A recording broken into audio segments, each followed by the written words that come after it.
எல்லாருக்கும் வணக்கம். இன்றைக்கி ட்ரிச்சி ஃபுட் கோர்ட்டில் என்ன பார்க்க போகிறோன்னா நண்டு கிரேவி எப்படி செய்கிறதுன்னு பார்க்கலாம். என்னோடய சேனலை சப்ஸ்கிரைப் பண்ண எல்லாருக்கும் ரொம்ப ரொம்ப நன்றி. ஃபஸ்ட்டு கடாயில் எண்ணெய் ஊற்றி அதில் சோம்பு ஜீரகம் போட்டு பொரிஞ்சதும் பூண்டு இஞ்சி ரெண்டையும் சேர்த்து போட்டு வதக்கிக்கணும். இதை நம்ம அரைக்க தான் போகிறோம், அதனால் ஒன்றும் பாதியமாக போட்டாலே போதும்.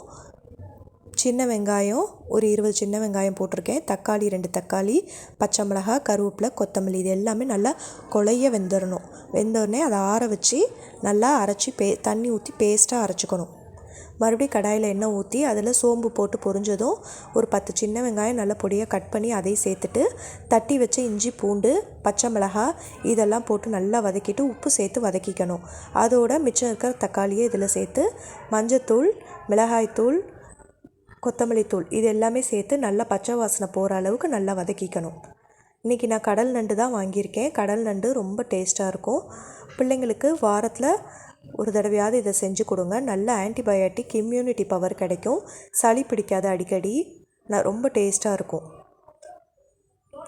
இதை தட்டி சூப் வச்சு கூட கொடுக்கலாம். அந்த குட்டி குட்டியாக கால் இருக்கு இல்லையா, அதெல்லாம் தனியாக எடுத்து தட்டி நம்ம ரசம் வைக்கிற மாதிரி சூப் வச்சு கொடுக்கலாம்.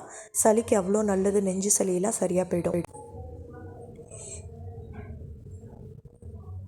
இப்போ நான் அரைச்சி வச்சுருக்கிற மசாலாவை அதோடு சேர்த்துட்டு கூடவே தண்ணியும் சேர்த்துக்கிறேன். தேவையான அளவு தண்ணி ஊற்றிக்கலாம். நண்டு கடா சட்டிலே ரெடி பண்ணிடலாம். நண்டு வெந்துச்சுன்னா அந்த நண்டோட ஓடுலலாம் கலர் சேஞ்ச் ஆக ஆரம்பிச்சிடும்.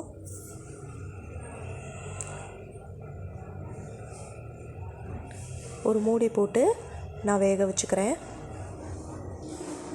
நல்லா நண்டு வெந்துருச்சு. நமக்கு தேவையான கிரேவி மாதிரி வந்ததும் இறக்கிக்கலாம். கடைசியாக கருவேப்பிலை, கொத்தமல்லி, 2 ஸ்பூன் மிளகுத்தூள் தூவி இறக்கிக்கிட்டோம்னா சூப்பராக இருக்கும்.